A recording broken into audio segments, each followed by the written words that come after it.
දිසානායක මගේ කොලෙජ් එක කිංස්වුඩ් කොලෙජ් කැන්ඩි මම මේ අවුරුද්ද ඕලල් කරලා ඉන්නේ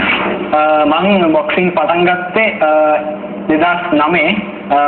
ඒක අපේ ඉස්කෝලේ තියෙනවා ඒක අර හැමෝම ස්පෝර්ට් එකක් කරන්න ඕනේ කියලා ඒ හින්දා මම බොක්සින් වලට ආවා මුලදී නම් එච්චර ඇල්මක් තිබ්බේ නෑ බොක්සින් කියවම මොකද අපි හැමෝගෙම තියෙන්නේ වැරදි මතයක් බොක්සින් ගැන ඊට පස්සේ අපි හැමෝම ඒක ආධුනික බොක්සින් ක්‍රීඩකයෝ ඔක්කොම තියෙනවා ටූර්නමන්ට් එකක් LBJIV කියලා ඕල් අයිලන්ඩ් ටූර්නමන්ට් එකක් මම ඒක සෙල්ලම් කරා ඒ ටූර්නමන්ට් එකේ මට බ්‍රොන්ස් මෙඩල් එකක් හම්බුණා ඊට පස්සේ ඔක්කොම අලුත් බොක්සර්ස්ලා ගහන්න ඕනේ TBJ කියලා ටූර්නමන්ට් එකක් තියෙනවා ඒකත් ඕල් අයිලන්ඩ් ටූර්නමන්ට් එකක් ඒක මම සෙල්ලම් කරා ඒකෙත් බ්‍රොන්ස් මෙඩල් එකක් ගන්න මට පුළුවන් වුණා ඊට පස්සේ ජාතික පාසල් සහ ස්ටොප් ෂීල්ඩ් කියලා ඒක අපි ස්කූල් බොක්සර්ස්ලාට තියෙන වටිනා මීට් එකක ඒ මීට් එකේදී මට සිල්වර් මෙඩල් එකක් තියෙනවා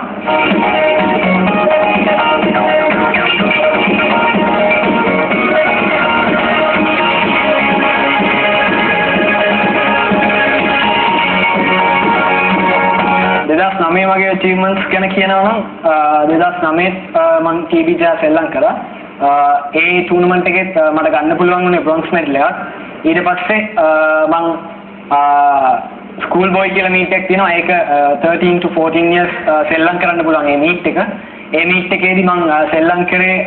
43 45 කියන weight category එක ඒ ටූර්නමන්ට් එකේදී මට සිල්වර් මෙඩල් එකක් ගන්න පුළුවන් වුණා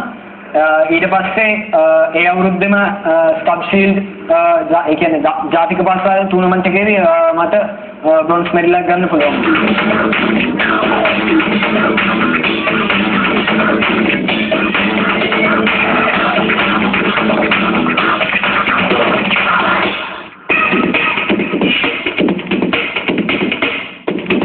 කොළහේදී තමයි ඒකේ මගේ බොක්සින් ජීවිතේත් අපේ ඉස්කෝලේ බොක්සින්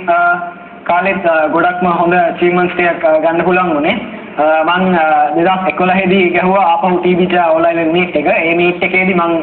සෙල්ලම් කරේ 44 කියන weight category එක ඒකෙදි මට gold එක ගන්න පුළුවන් වුණා මට ෆයිට් 4ක් තිබ්බා ඒකේ ෆයිනල් එක ගොඩක්ම ලේසියෙන් මට මෙයා කරන්න පුළුවන් වුණා මේ නොකවුට් මැච් එකක් විදිහට ඒ වගේම මේ අවුරුද්දේ TBJ ටීම් චැම්පියන්ස් වුණත් අපි ඒ වගේම යූත් නැෂනල් ෂීල්ඩ් එක දෙපාරක් එකවර එක පිට එක චැම්පියන්ස් වෙන්න අපේ ඉස්කෝලේට පුළුවන් වුණා ඒ වගේම 2011 ජාතික පාසල් ශූරතාවයක් ගත්තේ අපේ පාසල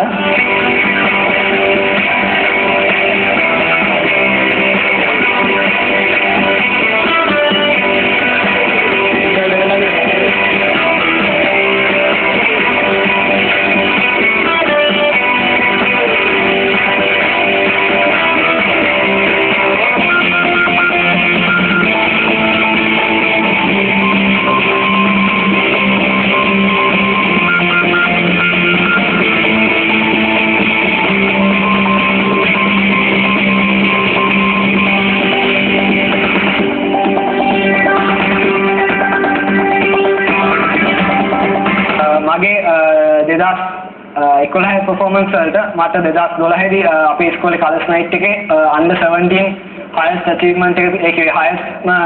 performance වලට දෙන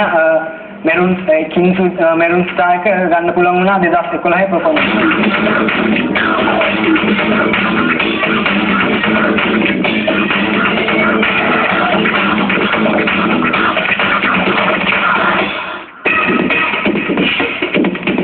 මම මේ වෙලාවේ ගොඩක්ම ස්තුතිවන්ත වෙන්න ඕනේ මගේ බොක්සින් මට නමක් හදලා දුන්න ලසිත් දසනායක කියන නම ලැජ්ජාවක් නැතුව කියන්න පුළුවන් ඉස්කෝලේට ගෞරවයක් ගෙනත් දෙන්න පුළුවන් මගේ නම හදලා දුන්න මගේ කෝච් වැකරපල සර් රුක්මන් වැකරපල සර් එයා තමයි මගේ බොක්සින් වලට ගොඩක්ම උදව් කරේ වැකරපල සර් ඒ වගේම මගේ අම්මී අප්පච්චි නංගි ඒ වගේම ෆැමිලි එකේ හැමෝම ඒ වගේම මගේ පිටිපස්සෙන් මම පරදිද්දී මාව දිරිමත් කරන්න හිටපු හැමෝම මගේ යාළුවෝයි ඉස්කෝලේ යාළුවෝ ඒ වගේ හැමෝම ඒ වගේ මම ගොඩක් ස්තුතිවන්ත වෙන්න ඕනේ මගේ ඔපෝනන්ට් බොක්සට හැම වෙලාවෙම මොකද ඔපෝනන්ට් බොක්සේ ඉන්න තමයි මම මගේ ජවයකින් යුතුව මට ගහන්න පුළුවන් ඉන්නේ මට opponent boxers ඉන්න එකට. ඒ වගේම මාස් ආයතනයට ගොඩක් ස්තුතිවන්ත වෙන්න ඕනේ ලංකාවේ boxing වලට මේ දෙන සහයෝගයට.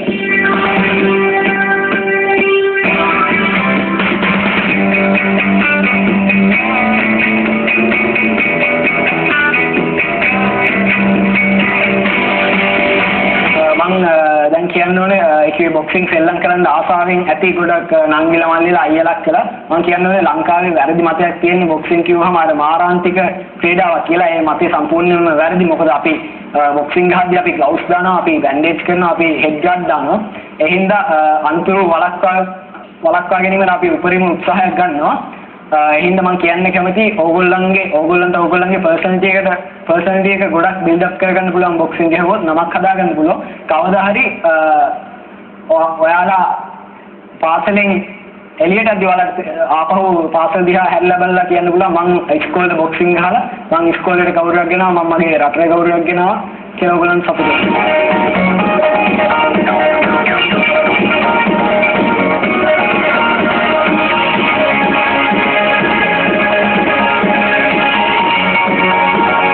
බලාපොරොත්තු වෙනවා ඉදිරියට